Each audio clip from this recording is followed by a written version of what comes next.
2 दिवसांपूर्वी अकोल्यातील Dabki road police ठाण्याच्या हद्दीत एका अनोळखी महिलेचे प्रेत अर्धवट जळालेल्या अवस्थेत आढळले होते. हा घातपात आहे की अपघात याबाबत तर्कवितर्क लावण्यात येत होते.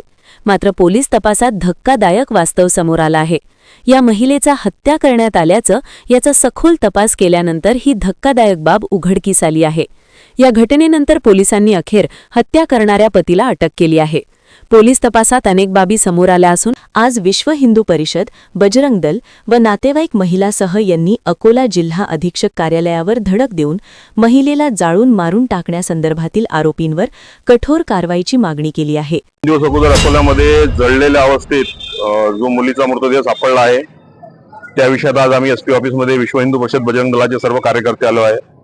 अत्यंत क्रूर अशी हत्या या मुलीची झालेली आहे. हा लव जिहादचा प्रकार आहे. एका कट्टर इस्लामिक जिहाद्याने या मुलीला तिची हत्या करून तिला जिवंतपणे जाळलेला आहे. या विषयात एकापेक्षा जास्त आरोपी असण्याची शक्यता आहे. आम्ही एसपी साहेबांना यासाठीच भेटायला आलो की त्या सर्व आरोपींवर कारवाई झाली पाहिजे. अन्यथा विश्व हिंदू परिषद बजरंग दल संपूर्ण अकोला जिल्ह्यामध्ये, वाशिम जिल्ह्यामध्ये आंदोलन उभं करू. वेळ पडल्यास अकोला वाशिम बंद करण्याची जर आम्हाला परिस्थिती आली तर बंद करू. तर नातेवाईकांनी मृतदेह घेण्यास नकार दिला असून सर्व आरोपी जोपर्यंत अटक होत नाही तोपर्यंत मृतदेह ताब्यात न घेण्याचे जाहीर केले. सर्व आरोपींवर कठोर कारवाई करून त्यांना फाशी शिक्षा देण्याची मागणी सुद्धा केली आहे. मी संगीता राजू चव्हाण. ती आम्ही आता तिची जे रहीना पवार तिची डेड बॉडी आम्ही तशी घेत नाही. ते एकटाच थोडे आरोपी तशी कशी घेऊ आम्ही. ते राहिलीच चालते तिथं. ते एकल्यानं काही केलं नाही. ते आरोपी लय जण आहेत. 4-5 जण आरोपी आणि गावात आहे. त्याचे भाऊ आहे मामकुळा पैसा आला.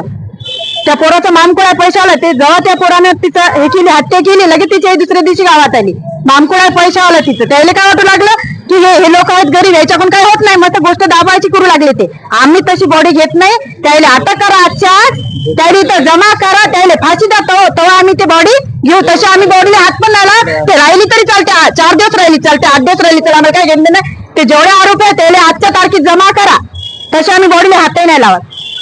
आता केली ते एकट्याचा कार्यक्रम आहे का? हे एकट्याचा करा ते नाही. ते तर त्याला मारण्यात आहे 4-5 जण, पण त्याचे मामकोड बी पैसे आले आहेत.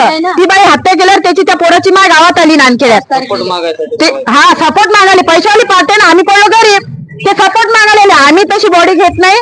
आम्ही त्या हातायला जवळ त्याला उचलसा आणि त्याला फाशी पाहिजे. डायरेक्ट अटक नाही पाहिजे, फाशी झाली पाहिजे. पण आरोपी आहे त्यांना आज हे दाबून देतील, उद्या दुसऱ्यावर करतील हे लोक. एवढी हत्या बेंदार केली तिची ती. त्याला अटक पाहिजे. अटक ना डायरेक्ट फाशी पाहिजे. त्याला अशी हत्या झाली नाही, होणार बी नाही. आम्हाला न्याय पाहिजे सर, दुसरं काहीच नाही पाहिजे. जेवढे आहेत आरोपी तेवढे त्याला फाशी घ्या. आजच्या तारखेत जमा करा. आम्ही तशी बॉडी उचलत नाही, काही घेणं देणार नाही. मी बहीण आहो, मोठी बहीण आहो तिची, साजू चव्हाण. मी तिची मोठी बहीण आहो. याविषयी आपल्याला काय वाटते कमेंट बॉक्समध्ये लिहून कळवा. महाराष्ट्र मेल न्यूज चॅनलला लाईक आणि सबस्क्राईब केलं नसेल तर सबस्क्राईब करा.